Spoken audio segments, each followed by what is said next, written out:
Limited, a listed Nifty 50 company. We warmly welcome you, sir. As we now step into the program for the evening, may I now invite our Chief Secretary, Ms. Garg, to grace the House with her special address on the occasion of Civil Services Day 2026. Thank you.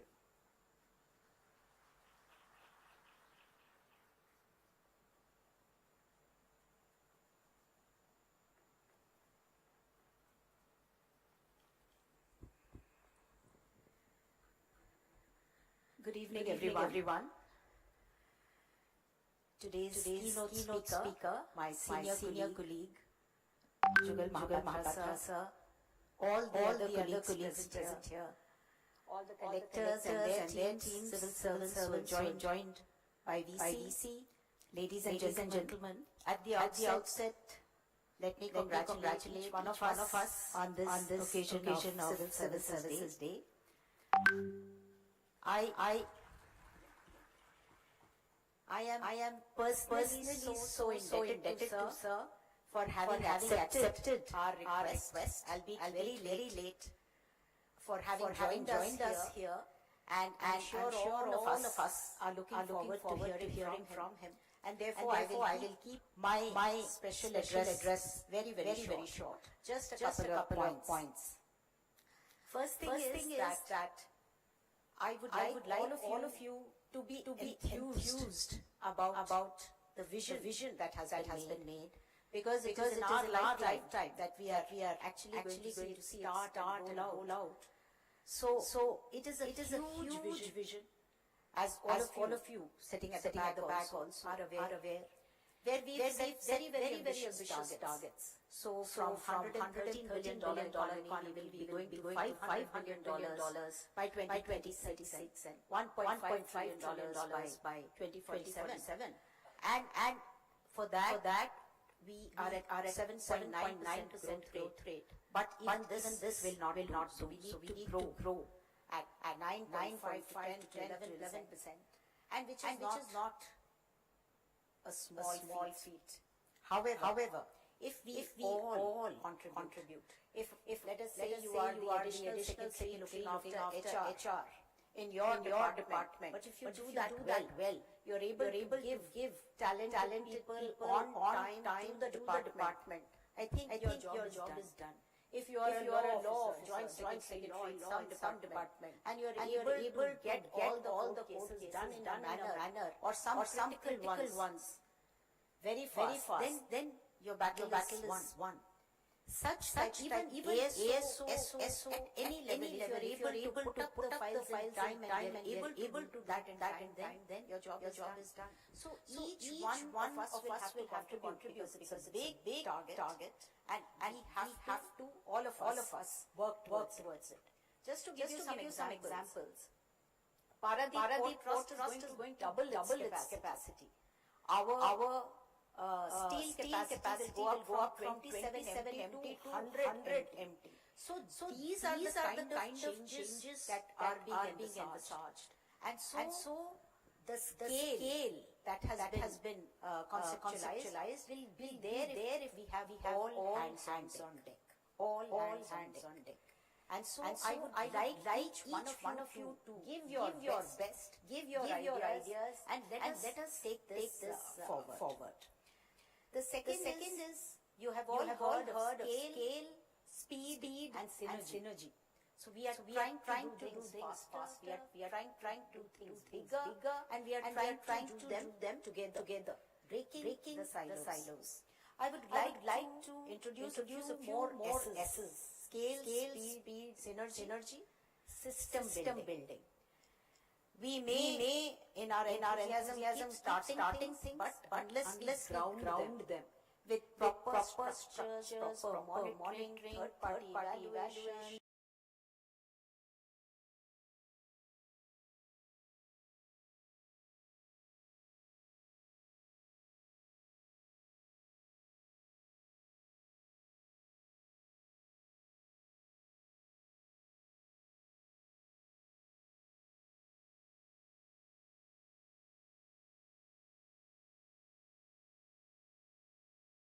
one S. The other is, which we are all trying in our departments, is simplification. How we can make things easy. So that is another S. And another is sustainability. So in two ways.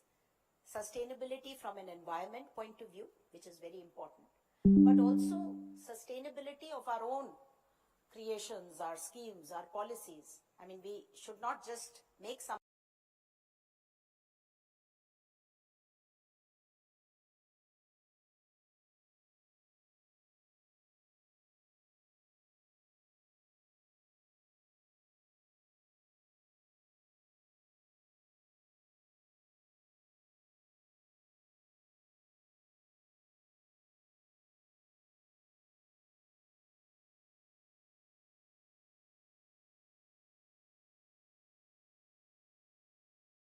regular monitoring of all our schemes, all our policies. Is it going on well? Because that is how, when you run your house well, you have to go into all the nitty-gritties. So just sometimes we go overboard with new things, with big things, but the little things also have to be constantly monitored. And I'm going to give it another S, which is servicing. So basically, as a civil service, we have to provide service to the rural poor, to the urban people, everyone. Not just poor, to the industries, to IT industries, everything we have to service. And that service must reach the last mile. The last man, the last woman in queue must get that service. So how do we do that is another thing which I would like all of you to keep in mind at all times.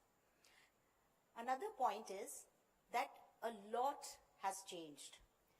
At least from my generation, a lot has changed. And from some of you, maybe half the career span, maybe some things have changed.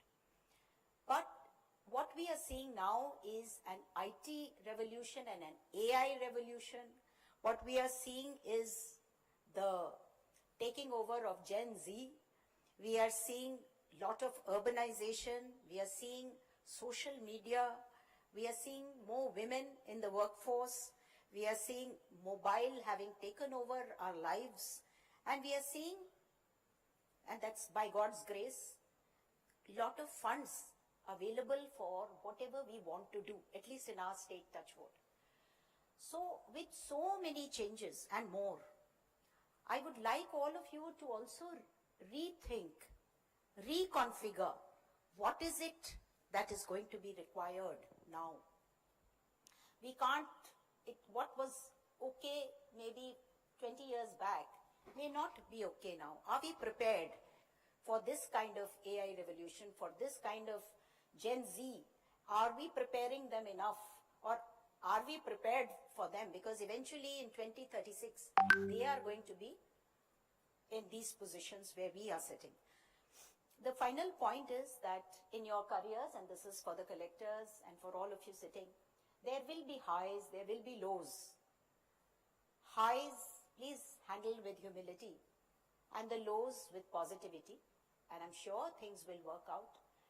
As the Chief Secretary of the state, I can assure you of one thing, that honest mistakes are made by everyone, and we are there to support you in all your highs, all your lows, and hope that you will be able to confide in us in whatever issues you are facing. And at the end, I would just like to say, some of the things that are being started by us now are, one, a State Institute for Transformative Initiatives, CT, on the lines of Niti Aayog. So this is going to be a think tank for the government, and which is going to give policy briefs and things like that. The other is a Chief Minister's Economic Advisory Council that was announced in the budget, and also talks like this. So today we have a distinguished civil servant with us giving this talk, but every month, maybe on a fixed third Saturday or something like that, we will have somebody from different walks of life talking to us. and so we will be starting that from this financial year. With that, I would like to again wish you all the very best, all of you and all the collectors and their teams on this Civil Service Day, and let us hope that we all can together make a difference. Thank you. I would like to now invite Jugal Mohapatra sir, our keynote speaker, to give his address. Sir.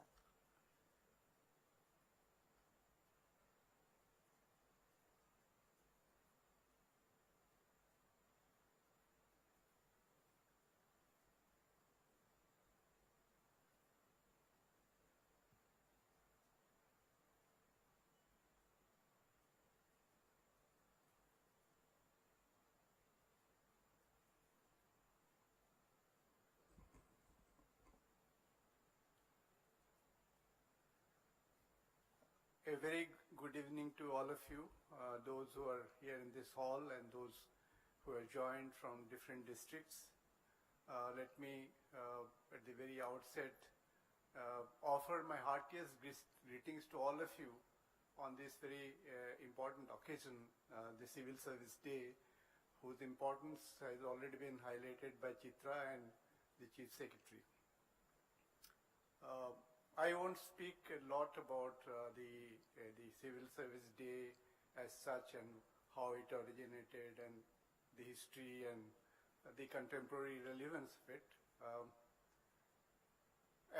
Let me start with a little lighter vein.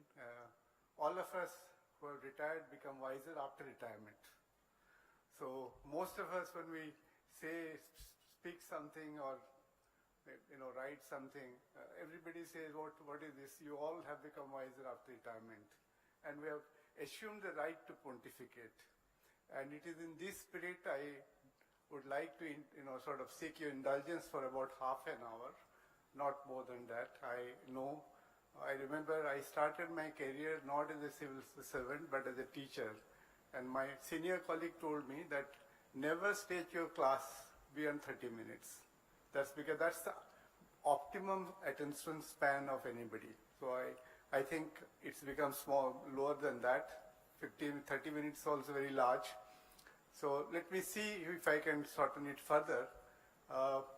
But I'm very happy that, at least the Chief Secretary and Chitra sort of have given me this opportunity. This is something that I'm currently working on. This is work in progress. I don't claim any expertise in this area. I'm learning more and more about it. I'm engaged in a research project. It's a countrywide research project on this subject. Some bit of it I'm involved, and that's what I would like to share. I give you a basic flavor of what this is all about. Next, please. Now, let me present the structure of my presentation, how I'll take you through for the next 20-25 minutes. I shall first deal with the aspiration, as Chief Secretary mentioned, about aspirations of a Viksit Bharat and also Viksit Odisha. I will not, of course, deal with Viksit Odisha, which is anyway you're discussing. The next part is about the complexity of contemporary governance challenges of India and the limitations of state capacity. This is a buzzword that you'd be hearing. I believe Karthik Muralidharan came here and he's the guru of all this, so I won't sort of mention about that. And then I will read, the rest of the thing is focused on something which is now very fashionably called collaborative governance.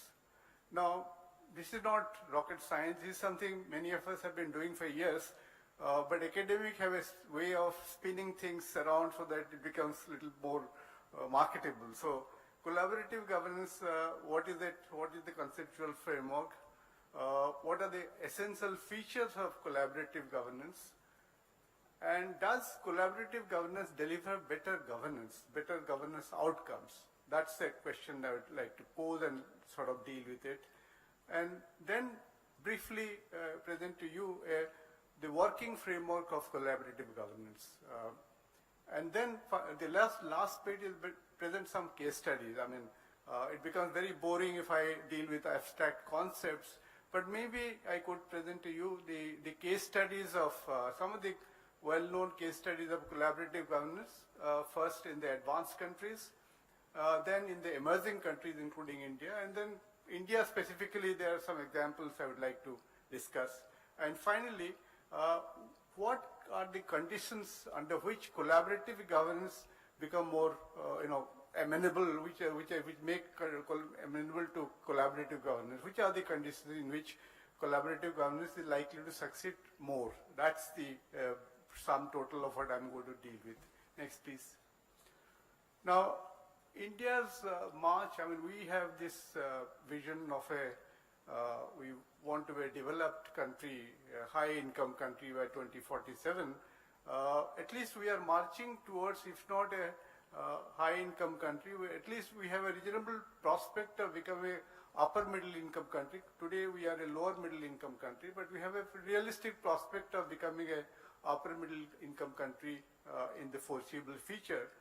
And we have made significant, let me first put the pluses on this side before I go on to the minuses. We have made very significant progress in terms of our development trajectory. The economy has grown at a very reasonable rate of, very robust rate, I would say, of 6.5% over a long period. And this is not something, if you grow at 6% over 12 years, the economy gets doubled. Or 8% you get doubled in 9 years. So 6.5% is a very robust. The world economy, please remember, does not grow beyond 3% per year. So it's a very good rate. First, it is one of the, possibly the fastest growing economy currently. Extreme poverty has fallen by the standard definition of the World Bank. It has fallen to as low as below 3%. And the multidimensional poverty, the last estimate, is also close to around 15%, around 1920, which is pretty good. Life expectancy, as you know, has improved significantly. So has years of schooling. The penetration, digital penetration, is extremely remarkable. Among the emerging countries, India has made very significant progress in terms of digital public infrastructure. We have this excellent digital platforms which has improved financial inclusion and made service delivery very, very fast and sort of efficient. And there has been significant, the physical infrastructure in India also, the development that we see is remarkable. I think compared to what we were in, let's say, before 2000, a remarkable progress in physical infrastructure, not just in some parts of the country, not only in Mumbai metros or somewhere, but people tell me when they go to Bihar, for example, which used to be a graveyard of all this thing. Today, it has got very, very remarkable infrastructure, something that one can be. So I think in terms of other also, in terms of health services also, we have reasonably good, much better health services as in comparison to what we had 20, 25 years back. Next. Now, coming to India's development challenges, despite high growth, however, we have severe scarcity of good jobs, decent jobs, good quality jobs. We would see this India jobs report that comes out by Azim Premji or the PLFS also. The quality of jobs we were generating is not very good. Most of the people are working in the informal sector without job security, without any decent contract. There is no written contract in many cases. What is happening recently in Noida and all is a pointer to kind of severe scarcity of good quality jobs. So it's a very, very major development challenge.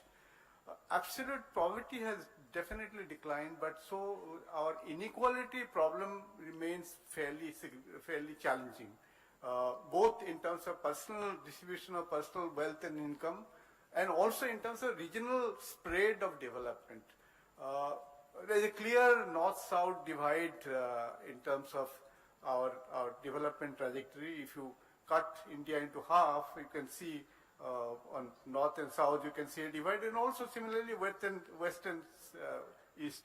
In fact, Sometime back, somebody had was asked me, why is it that we see this kind of thing? And there is a very interesting, thing. If you see, and this is not something that we often see, historically, if you see the so-called, we had three different land systems: Raitwari, Mahalwari, and Jamindari. So you can see the Raitwari and Mahalwari areas are clearly developed.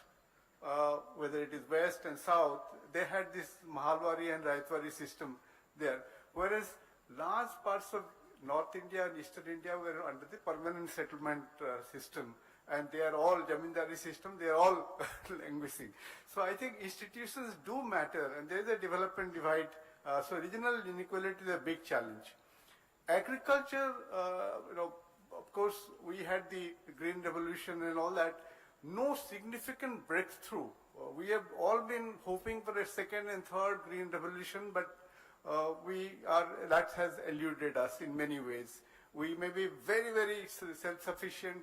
In fact, we have surplus of cereals, but many other, the food basket is changing, and many commodities were import dependent. So agriculture breakthrough that we were expecting hasn't come about.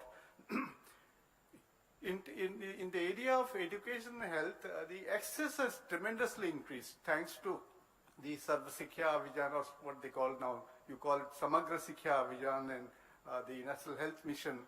The access has increased tremendously. There is no doubt about it. I mean, there is no, almost everywhere you have schools, health centers and all that. But the quality of education and quality of healthcare they are formidable challenges, and we're struggling with that. Again, coming back to infrastructure, while infrastructure, we build excellent infrastructure, our maintenance, upkeep, and this infrastructure services are somehow below par. We build an excellent facility, but you visit it after 2 years, you see a deterioration which is absolutely, and in the urban areas, urbanization is an emerging issue, and in the urban areas you can see clearly water supply, sanitation, solid waste management, transportation, all remain extremely challenging problems. And apart from all that, we have this we don't seem to have tackled very complex problems like nutrition, for example.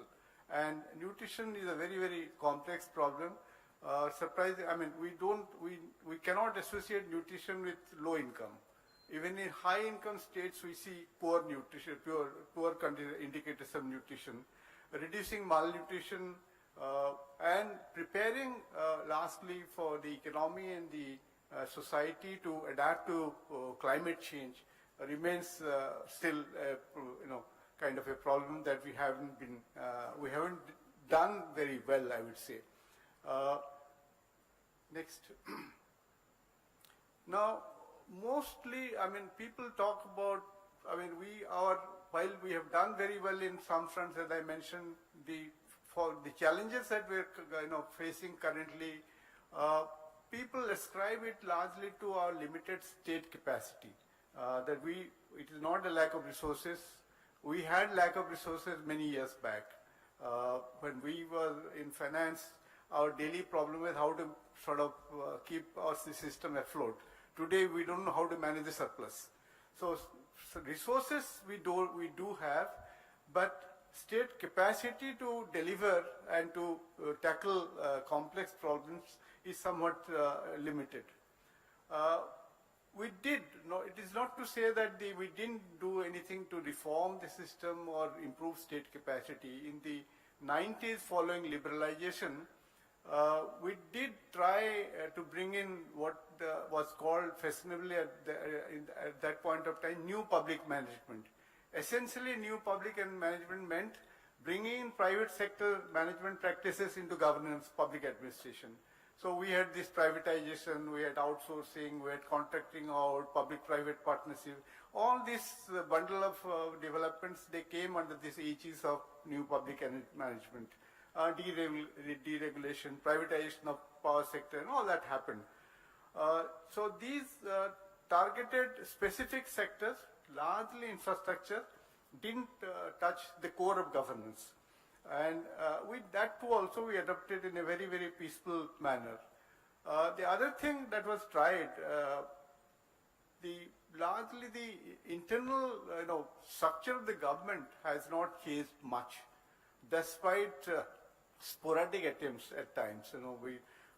Sometimes we have tried to bring in experts from, we bring consultants, lateral entry, also we tried, but in a very, very sort of, with a lot of trepidation, a lot of hesitation. So this internal structure of the governance of the government remains largely what has been there for a long period. We still work in terms of jurisdictional boundaries, departments, silos and all these things.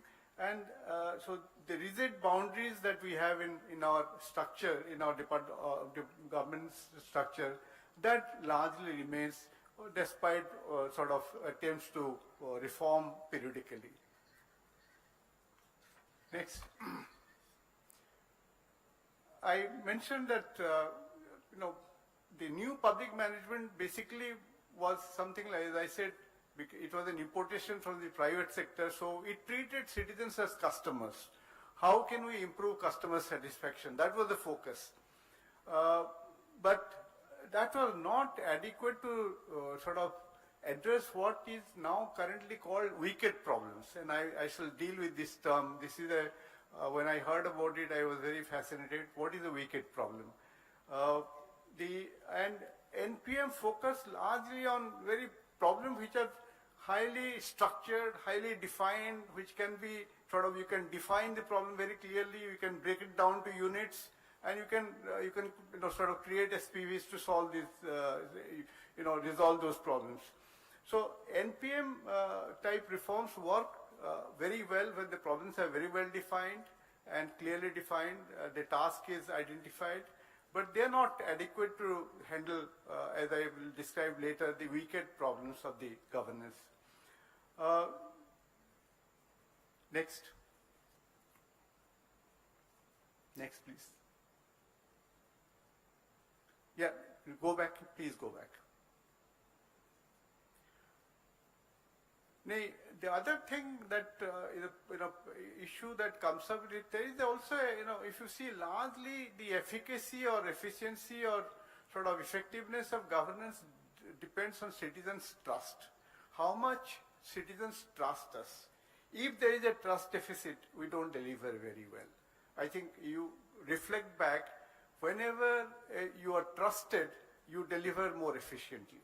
That is something you would see, that if today in the village, in this districts, people still come, they trudge maybe 50 kilometers, they spend a day, come to the district headquarters just to grab few minutes with the collector. It is because they trust the institution. I think trust is a very important, element of governance. So unless there is the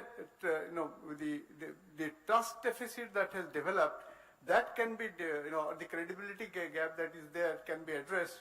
Our efficacy will not be very high.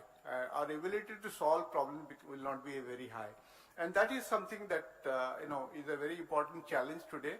And people don't really trust, in fact, they trust, if you see various surveys, the trust of the citizens in public representatives, in governance institutions are not very high. I'm not talking about any particular office or anything, but government institutions per se, public representatives per se, even judicial institutions per se, the citizens' trust in these institutions are not very high. This is a very, very significant governance challenge, and that's something that we need to work with. So the key challenge that I would flag is, how do we reform governance? What kind of governance reform we need for better development outcomes and building the state capacity so that we can negotiate complex and wicked problems. Can I get a glass of water, please?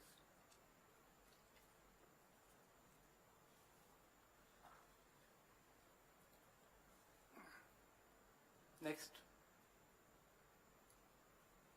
Thank you. Now, there are, in the literature, they talk about two types of problems, the governance problem. One is the tame problem. These terms are a little provocative, but they are very, not very, there is a set of problems which could be called tame problems, and the other set of problems which could be called wicked problems. Tame problems are very well structured. They can be solved with expertise. Specialists can give you ideas. If we don't have good ideas, we can get specialists who can tell us how to solve these problems. And the context is very stable. The environment does not change very much during the problem solving exercise. Verification of whether we have been able to solve the problem or not is also possible. We can verify that. Very clear example, if you have to design a bridge, a very simple engineering problem, we can survey the terrain, we've got the best engineers Sanjay can get, or he can hire the best of consultants, and we can design a bridge and execute very efficiently.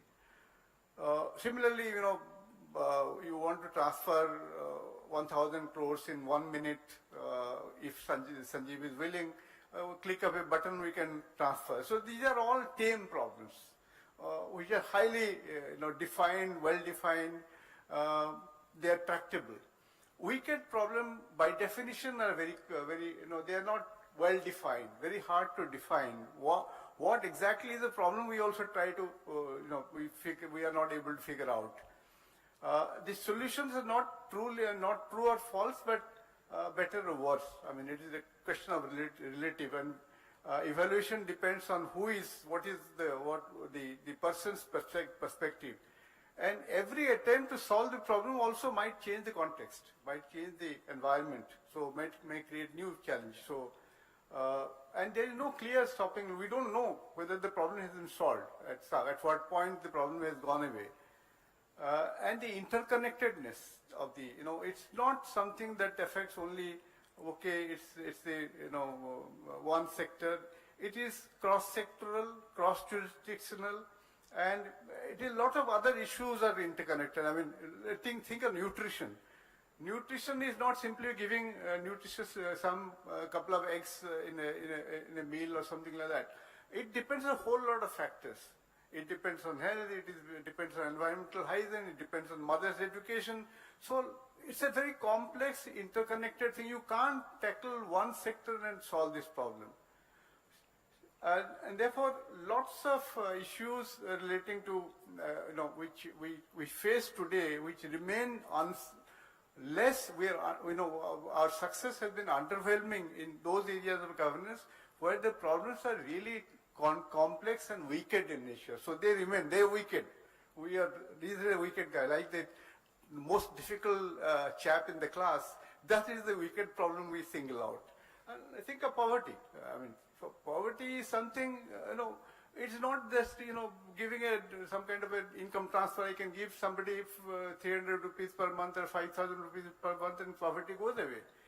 Poverty has so many dimensions and so many connectedness that we find it extremely not very easy to solve this problem. So this is broadly a flavor of what wicked problems are. And while our governance system has been very well equipped to sort of handle tame problems with expertise and efficiency and with maybe some degree of proficiency, we are still struggling to get a hang of the wicked problems. We really are struggling. It is not the lack of intention, lack of effort, but these problems are by nature like that.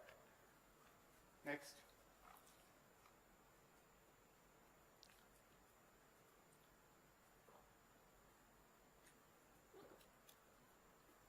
I didn't know that it's there. Okay, sorry.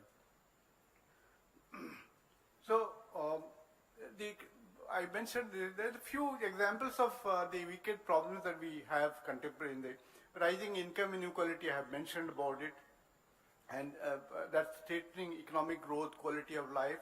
Climate change clearly is a very, very complex problem, and it's really it's not just for India, but for the whole world. Of course, many world leaders don't even recognize that it exists. That itself is a clear example of how wicked it is. They don't even consider there is a problem. Now, cross-border human trafficking is something, is a very serious problem, and that's something, the numbers are very large, 6 to 8 lakh people, majority being women, and particularly these are all from war-ravaged countries, from drought-prone countries, poorer countries. These women are, the people, children are trafficked, and that's a very serious problem. And I flagged also a problem from Odisha. Distress migration is not something, again, is a very, very complex problem. Why people migrate outside despite so many avenues of livelihoods available today. Government of Odisha has offered 300 days of employment, not just 100 days.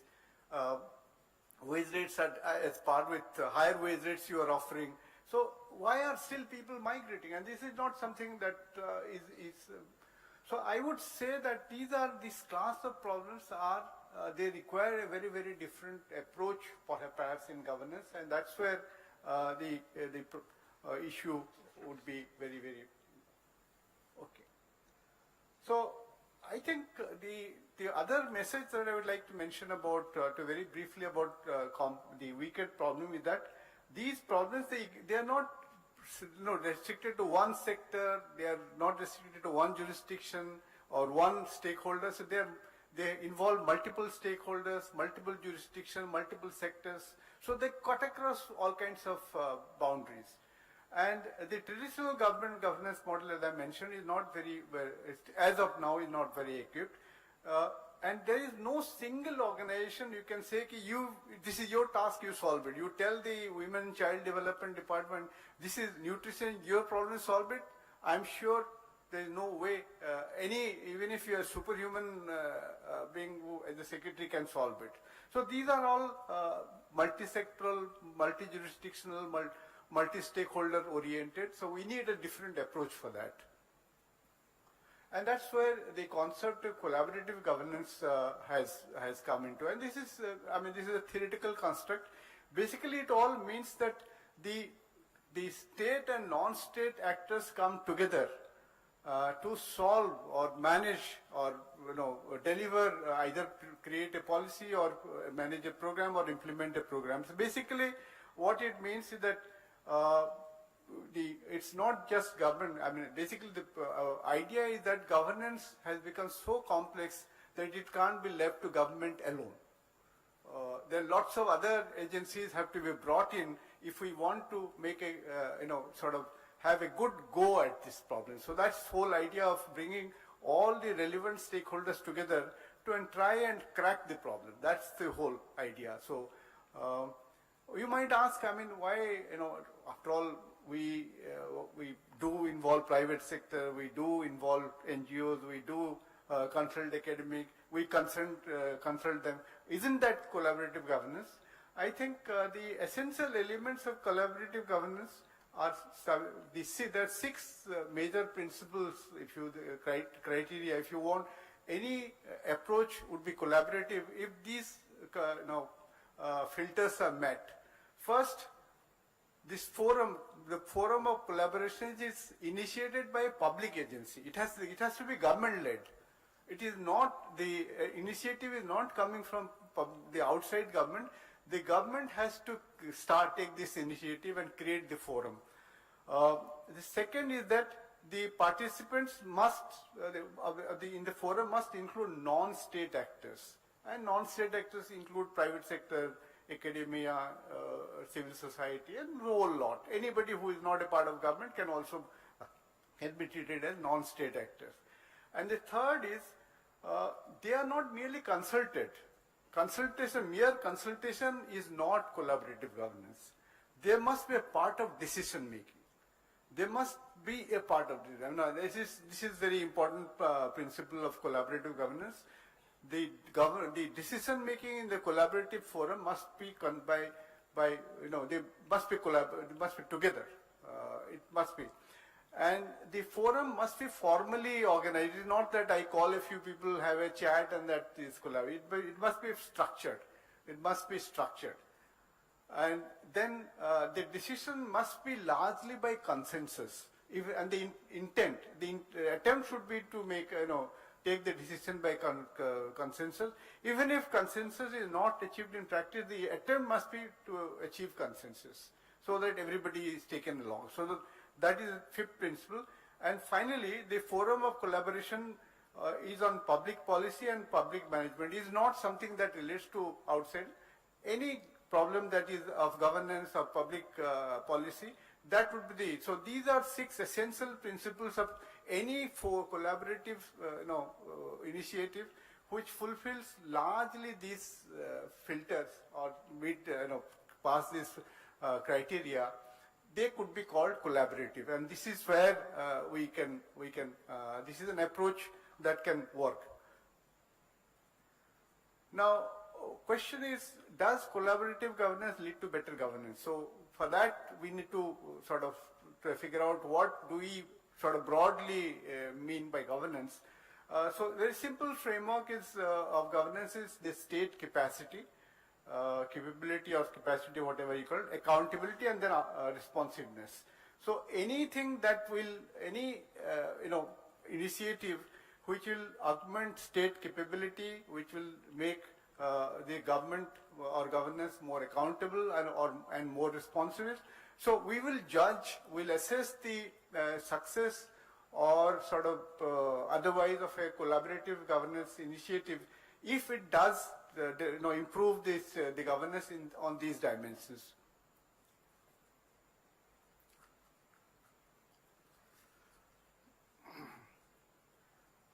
Now, the expectation, ex ante expectation is that collaborative governance will build state capability because there is a lot of capacity that exists outside government which you can bring in.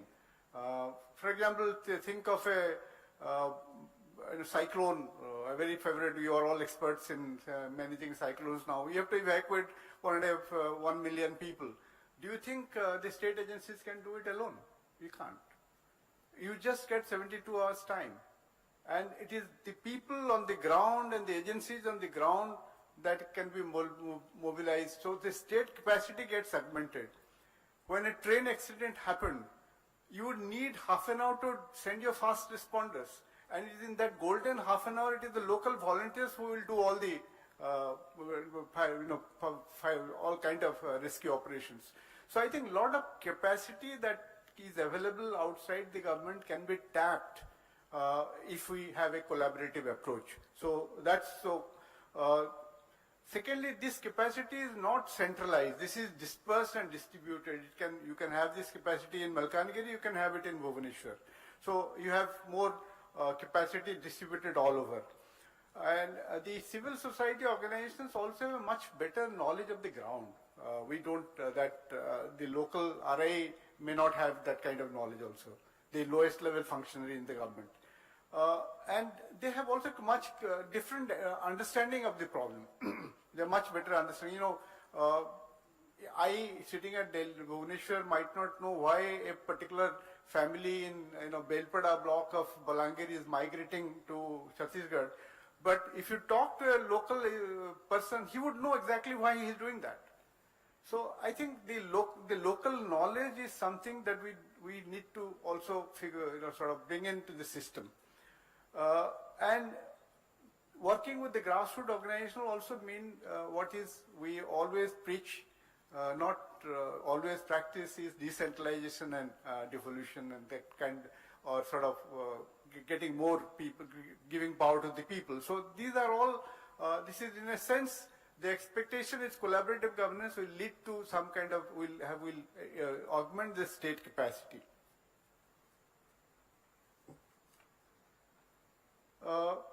It will also, our expectation is that it will become more responsive because it will become more participative. The whole of the society approach will be there, it will be more participative. And there will be more inclusive. As I said, everybody, many other actors participate, it will become more inclusive in decision making. And bringing, there will be greater trust in the system because, most of the time, please remember that if you call a person, give him a hearing, whether you solve his problem or not, you don't solve his problem, he's satisfied. His voice is what he's looking for. that hears a voice and that voice is heard, that's very important. So I think the legitimacy of the governance will also is expected to improve.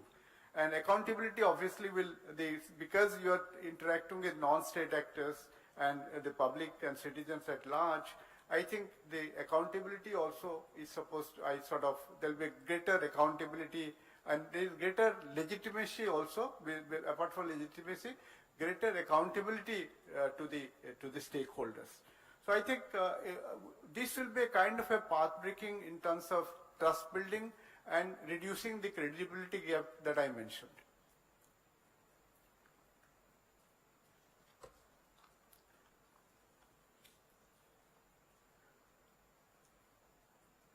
I think the question when we sort of having given you a kind of a flavor of what collaborative governance is all about, we need to understand why does the collaboration emerge? Whenever we look at a case of collaborative governance, we try to analyze why did the collaboration emerge? I mean, what was the need? I mean, was there a mutuality of interest? Was there something more?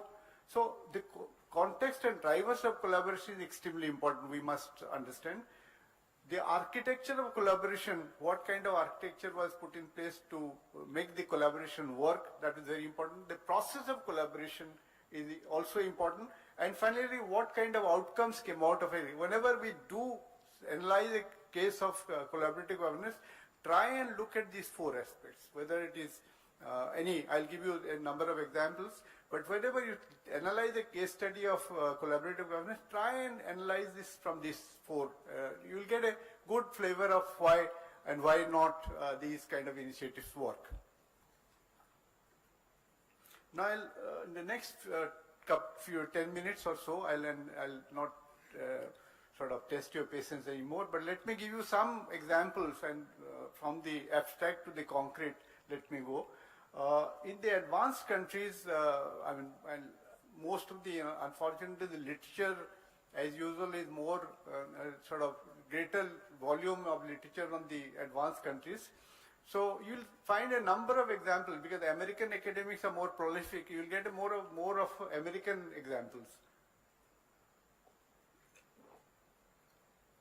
And the first program and in the literature you find mention of this Calfred Bay Delta program. It's a kind of considered a textbook example of collaborative governance. And this was designed to resolve decades of conflict over water management in California. It brought together 18 state and federal agencies together to solve a problem. And this is kind of look at the range of water is an issue, and future, as people say, the future wars are likely to be fought on water, and water is a very important area. And this is Calfred Bay program is where 18 agencies came together to solve and the key lesson here was the consensus building. How do you build consensus when you are working with 18 agencies? Building consensus is extremely important. And the next is the Blackfoot Challenge. That is rural initiative in Montana where ranchers, conservationists and government agencies, they came together for the management of a watershed, Blackfoot River watershed. And this is again cited as a model of bottom-up collaboration. And the key lesson here was the importance of trust and social capital in sustaining long-term partnerships. So this is, and the next was management of a lake. And this lake was, this boundary of the lake was across few states, and how quality in that large lake. So it was not one state government could not have handled it. They had to partner with the other agencies. The counties had to, in US, every distinct counties have separate powers, states have different powers, federal agencies have different powers. So I think when there is overlapping jurisdictions, how do you solve a slightly wicked problem or a complex problem? Australia also, the next example is from the Great Barrier Reef Marine Park Authority in Australia. here the interesting part was indigenous community was involved in this collaboration, faced with threats of from tourism, fishing, and the run-up. The Australian government moved towards a collaborative model and that involved the indigenous communities.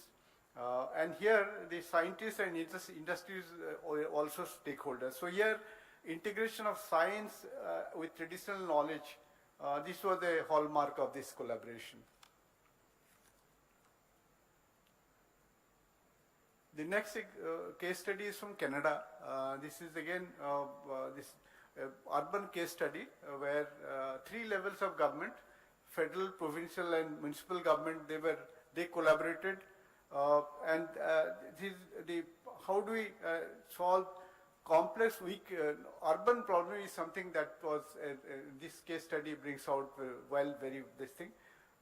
The US 6th case study is from US, and this involved a watershed actually. 6 states, the District of Columbia, which is and the numerous federal agencies, they worked together, and they sort of again the watershed restoration was the problem, and again a number of agencies came together. So I think the whole 6 problems that we saw, 6 case studies we saw from the West, largely they have looked at watershed, water, environment. So these are areas where collaboration has worked very sort of effectively, and these are all showcased. In the emerging countries,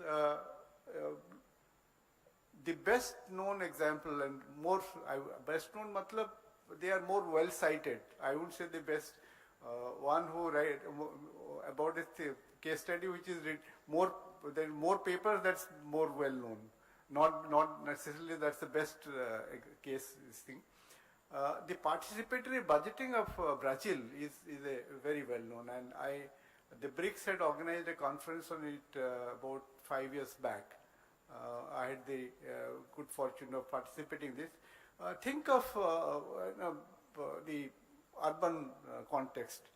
Now you have a municipal budget. Certain sum is allocated to a municipal ward. A ward in Bhubaneswar will be more than 1 lakh of people. Does anybody know how that money is getting spent? We really don't know. It's only the ward member possibly knows about it, and a couple of other his friends and cronies know about it. So Brazil innovated this concept of participatory budgeting, where citizens they participate in a more open democracy. Direct democracy kind of thing, and that was a huge sort of even today it remains. So direct citizen participation in city governance this is a hallmark, and this is today even today it's sustainable. It has not, unlike many government initiatives, it has sustained. Whether it was Bolsonaro or Lula, this has remained. So this is a very robust model. The other is the example from Amazon basin in Peru, and again a number of indigenous groups are involved here, and how the collaboration navigated the land rights of indigenous people or rights of indigenous people was brought out in this case study.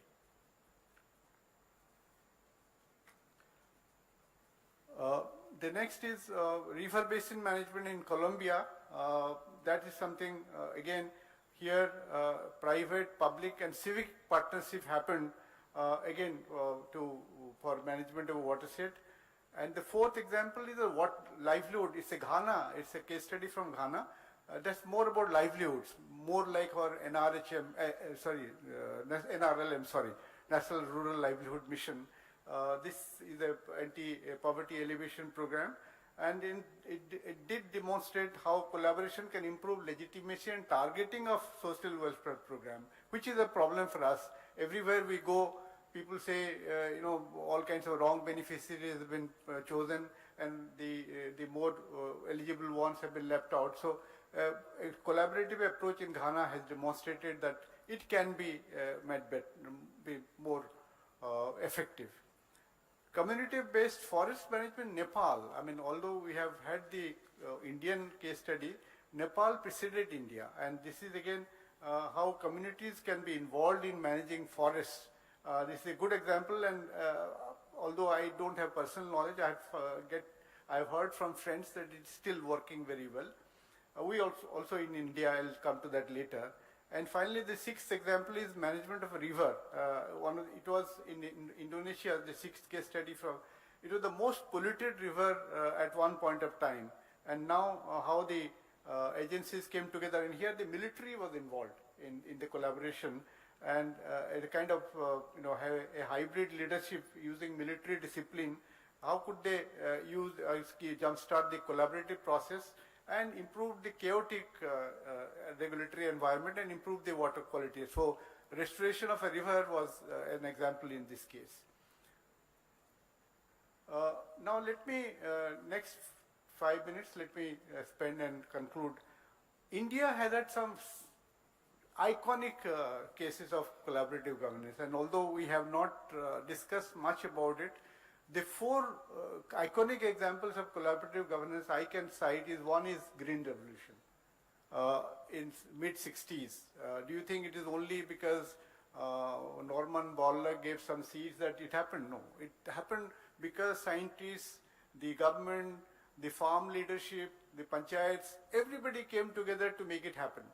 So Green Revolution is an excellent example of collaborative governance, and this is something that we need to, and that solved a very major problem. At that time, please remember, if the ships didn't arrive in the ports in time, there could be a food riot in India. So that was the situation in mid-60s.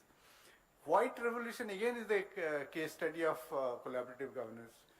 There was a small milk union in Anand. How it was scaled up with a huge national program.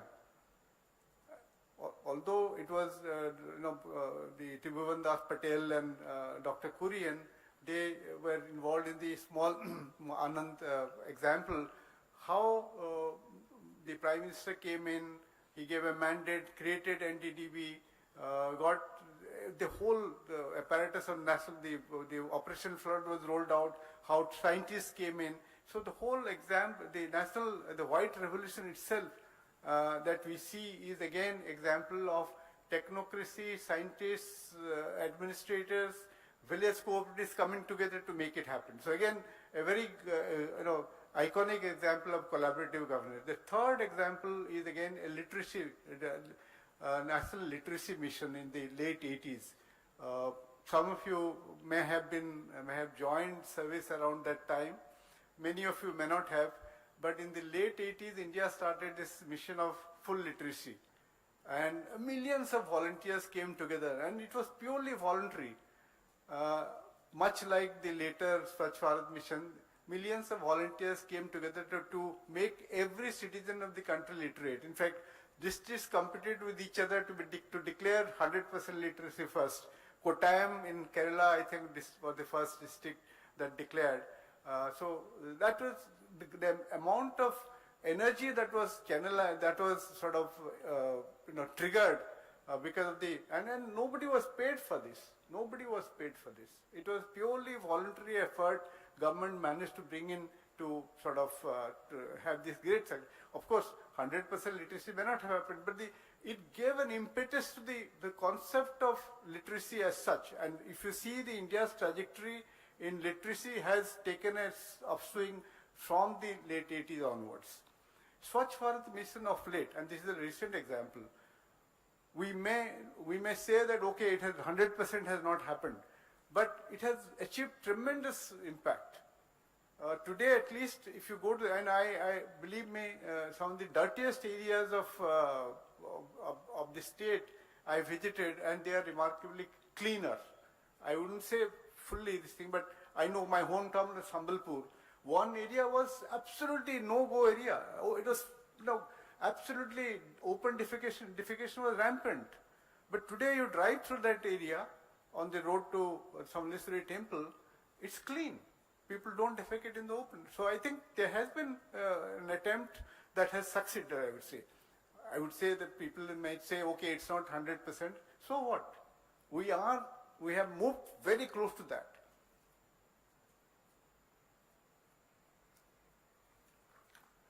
Now, some other examples, recent examples, aside from the iconic example, Kudumsri in Kerala.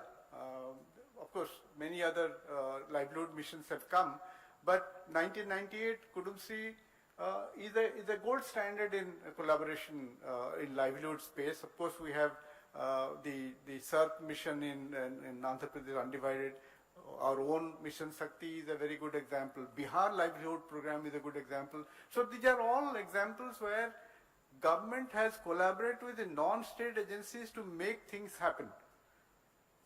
And the role of the Kudumsri in managing COVID, and much like your own panchayats and Odisha's panchayats initiative and the mission Shakti and others, they have also in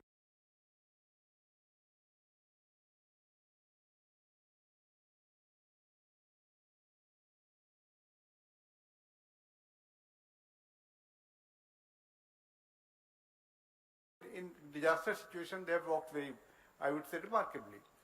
Joint forest management is again a more recent initiative. Not many. I don't know, Bhaskar, if you know or not. And the person who sort of championed that, he is no more. Late Professor Radhamohan. He was not working in forest, but he actually relentlessly pursued this, and they convinced the then Prime Minister, Chief Minister, and against the forest bureaucracy. The forest bureaucracy was totally against it. They opposed it tooth and nail, but it was sort of issued, and it was 2 years later, Government of India came out with Joint Forest Management scheme. Now, here again, wherever people have been involved, we couldn't use forest protection, we couldn't use forest protection forces, but wherever people have been involved, and we had, it's not that it came out from the blue, the communities were involved in managing forest, protecting forests for generations, in Dhenkanal, in Nayagad, in many places, in Sundargarh, in Jharsuguda. So these knowledge was brought in and formalized. And that has, and even today, I think in the literature, if you see, West Bengal and Odisha are soon have been cited as good case studies in joint forest management. Of course, there are some issues that they need to be tackled. The Bhagidari scheme in the urban space also of New Delhi, 1998, in civic management is also a very well-known case study in collaborative governance. Here, in the urban space, the citizens blame civic authorities for being unresponsive, and the civic authorities blame the citizens for being uncooperative. How do we bring them together to solve the common problem? So I think Bhagidari is an innovation in that, and it has sustained, whether it was Sheila Dikshit, whether it was Arvind Kejriwal, or whether it is Rekha Gupta, this collaboration has remained. Social audit in MGNREGA, only in Andhra Pradesh and Telangana, I will qualify. In these two states, they are quite sort of remarkable. They have had tremendous results. The record in other states are somewhat mixed. I wouldn't say very good, but these two states, even today, Rajasthan wasn't very good either. Kerala also, it's not very good. But in these two states, social audit in MGNREGA is certainly a good case study of collaborative governance. The next two case studies are the watershed management. Watershed management is again something from the 80s onwards has had remarkable success. I think today, of course, I see a sort of downsizing of watershed development initiative, not very happily, but it made tremendous impact in terms of protecting the watersheds, in rejuvenating land, water and environment. Water Users Association again is an great example of collaborative governance. It started in many parts, and including Odisha's own example of Pani Panchayat. But Here, I think in watershed and in watershed water users association, the important thing is that as long as decision making is participative and consensus based, it will work very well. Wherever the model has slightly deviated, where the bureaucracy starts dominating this thing, like I hear in some cases of forest management, the bureaucracy dominates and the community is somewhat marginalized. Similarly, in water users association also, if consensus is the principle, is the basis of decision making, if it is still the bureaucracy treats the non-stakeholders as partners, not as recipients of benefits, I think it will work very well. But nevertheless, I think these two are very good examples of collaborative governance, and if there are, these need to be sort of refueled in a sense. We need to take a pause and see where are we and sort of revive if necessary to the extent possible. And finally, I think we don't realize, this is again the National Payments Corporation of India.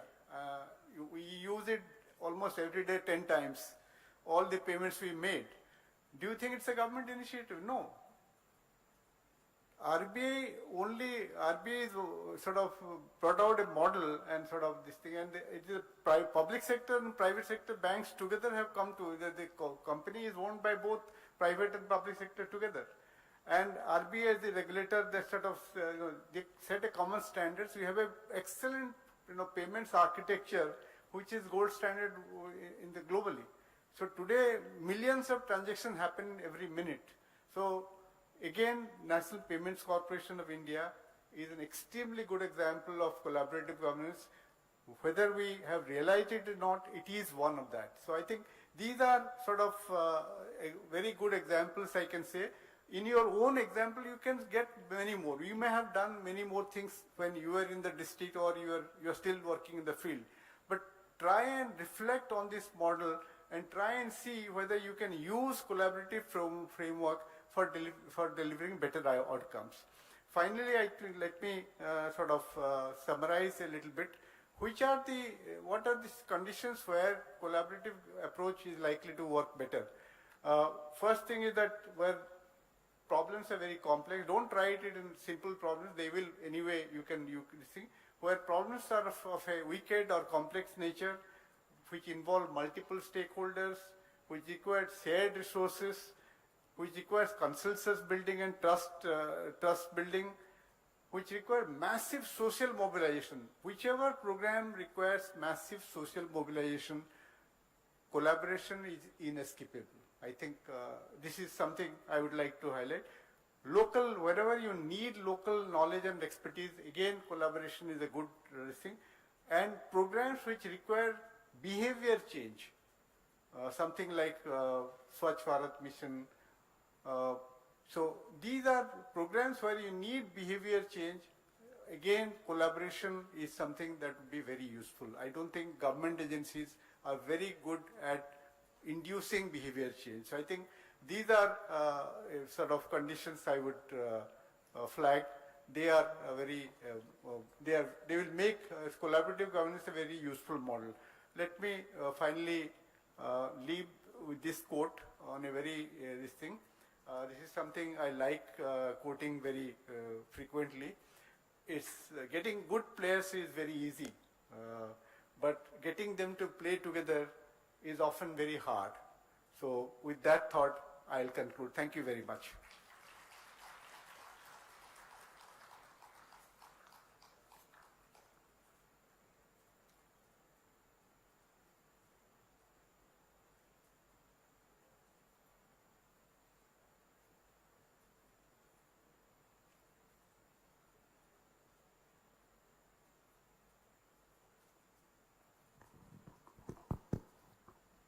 Thank you very much, sir.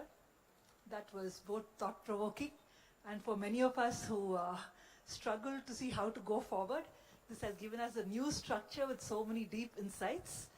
And I would just like to throw the floor open to both our collectors and teams here who have joined us online and to the house. Just a few questions, maybe a couple of questions. If you would like to ask, sir, we'll be very happy to take them. Yes. District teams? Madam, my question is, Madam. From here, from the house? Yes, from Yes, house. please. Introduce yourself in a line. Myself is Sukanta Sit Vera. down and speak. I am director PGPA. My question is, Madam, we have spent a lot of money on Ganga cleaning. It is a collective.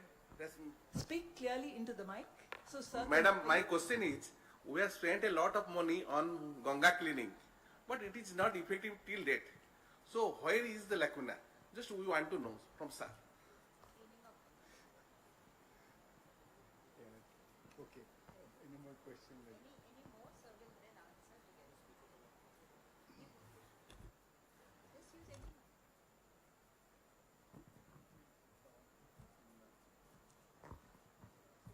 We can take some more questions and sir can take them together. Teams from the districts? Chitra, can I ask? Yes, please. Sir, I would like to know your views on the freebies, increasing appeasement to the voters or citizens. That was our revenue secretary. Ma'am, if I can ask, this is Secretary Mission Shakti, sir. Can you raise your hand? Yes. So, sir, my question is, as part of this collaborative governance, I want to know this. When you talk of NPM, the governance model in India we have is more welfare, and if we need to go to NPM model, giving more space to, let's say, in private enterprises or capital enterprises, we need to have a very strong governance model. But somehow in administration we never build our strength, or should we build our strength in certain schemes where we can regulate these with a knowledge of law and the contracts. Shall I take these questions, Ma'am, sir? ma'am, can I ask one question? Who is it? From where? Ma'am, this side, Sagarika, ma'am. On the right side, in the hall, ma'am. Okay, yes. Ma'am, my question is, sir, in the example of collaborative governance has given lot many examples of settlement of water issues in US. Why we can't settle the Mahanadi issue on collaborative governance? Very provocative question. Anyone from the districts, district teams? House has taken Yes, enough ma'am. questions. Jajpur, ma'am. Yes, Jajpur. Amber? Ma'am, the sir was speaking about trust deficit with the government system. Isn't the trust deficit with the non-state actor now more prevalent, where the trust is also an issue with the non-state actors also? Sir, that's the basket of questions, and I'll request sir to take them, please. Can I answer from here? Yes, sir. Okay. First question is Ganga cleaning. I beyond my competence to sort of explain or even sort of give any explanation for why it hasn't worked. Certainly, like you, I would also like to believe that a lot of money has been spent, but my impression is some amount of cleaning has taken place. Why it hasn't worked is something that requires a more involved analysis, frankly, beyond my competence to answer.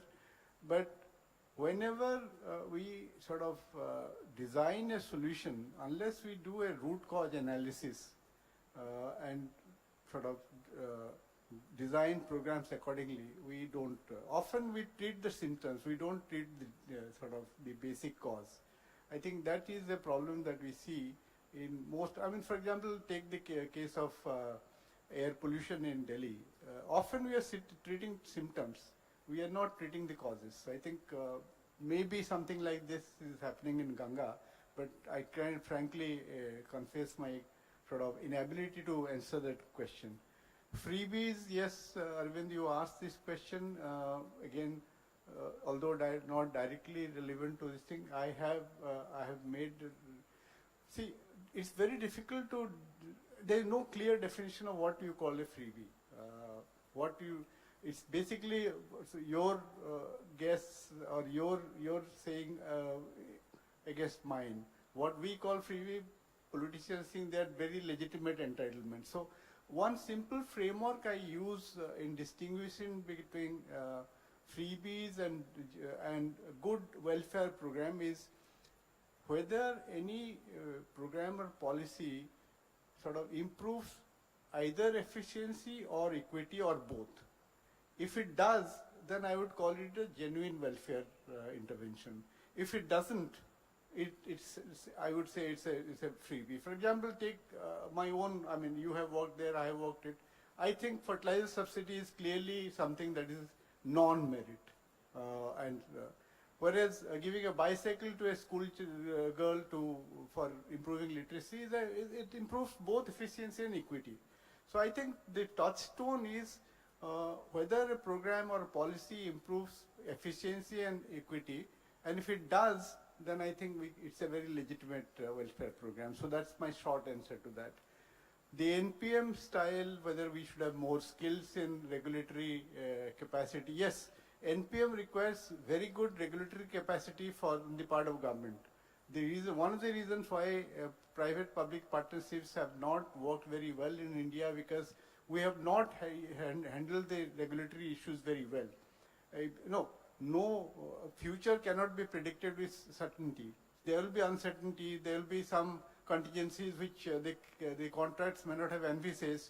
So in those situations, what do we do? For example, we have built a road where we have estimated particular traffic density and it doesn't come about, and the company is sort of bleeding. So how do you rescue that initiative? So these are areas where we need regulatory capacity, which is very important, and your point is well taken. We need strong regulatory capacity to be able to imbibe the principles of NPM. Water issues, Mahanadi, I think tricky issue, sub judice, simple answer I can say. Yes, but the examples that I have given clearly show that judicial forum is not the best forum to resolve this dispute. My short answer to your question is, world over, water issues have been solved more through collaborative approach than through any legislative approach. So I think a more collaborative approach possibly is the way out. I don't know whether that will be worked here, because these are highly politically charged issues, and anything I say would be sort of misreported, and I'm bound to be hauled up. So I would stop at that. Trust deficit, I think Jajpur asked this question. Yeah, just as there is trust deficit for the, people, there is in respect of public representatives and bureaucracy.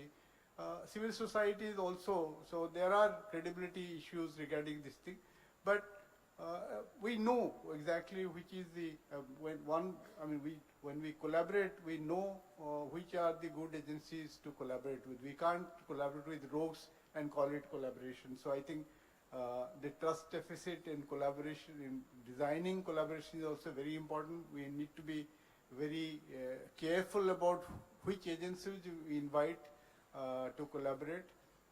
Anybody with any track record, with any kind of reputation, we cannot take in. So reputation, credibility is as important for civil society as it is for us.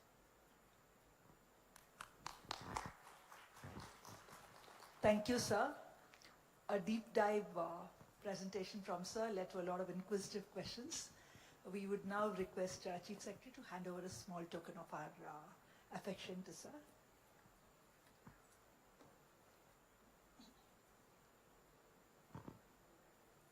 Sir, put it.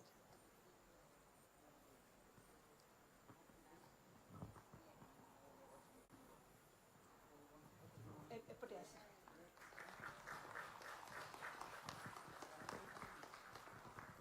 I request our Deputy Director General, Dr. Monalisa Lenka, to propose a vote of thanks.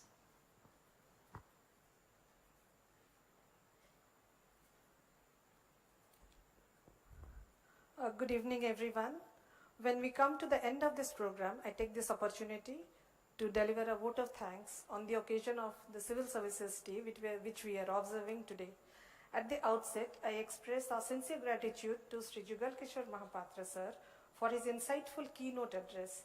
His reflections drawn from years of distinguished service have truly enriched our understanding and motivated us to strive for excellence in public administration.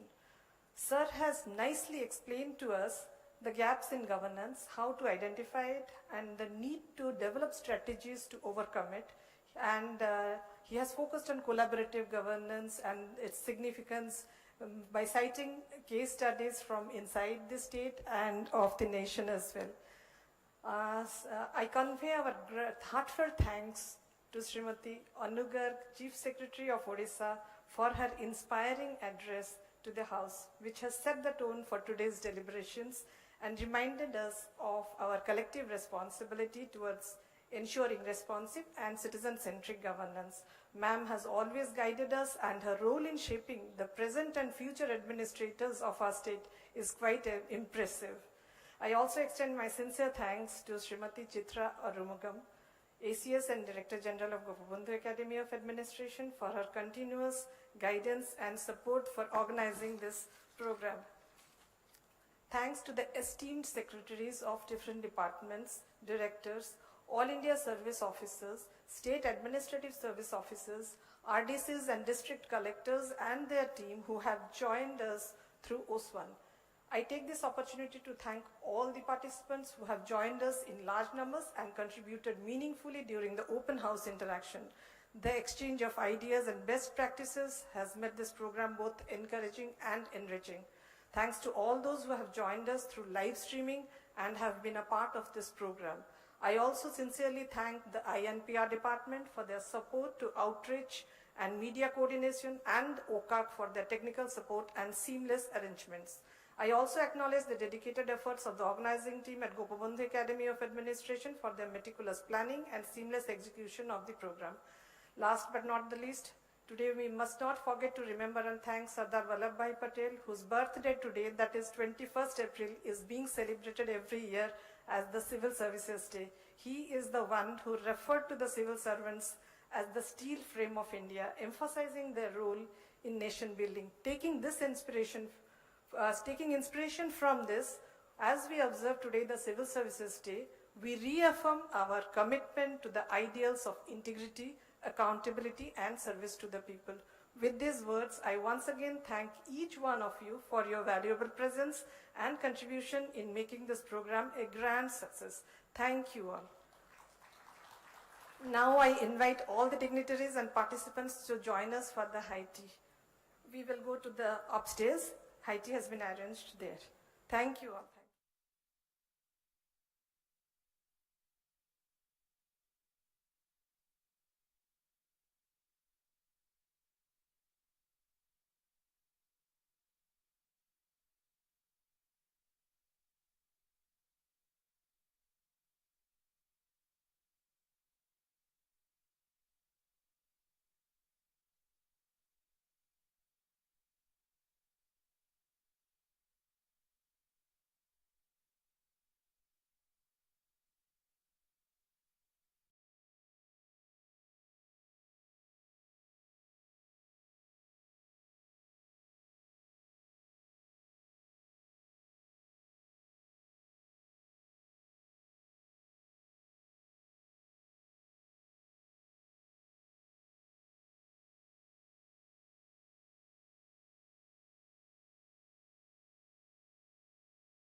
Himalayan seismic zone रे देखा जाउछि तो ए Charoti location रु कोन हबो answer हि जिवो आसाम हैला तो Assam coach माने सरो ऑफ आसाम कोन माने सरो ऑफ आसाम होछि ब्रह्मपुत्र हैला ओके नेक्स्ट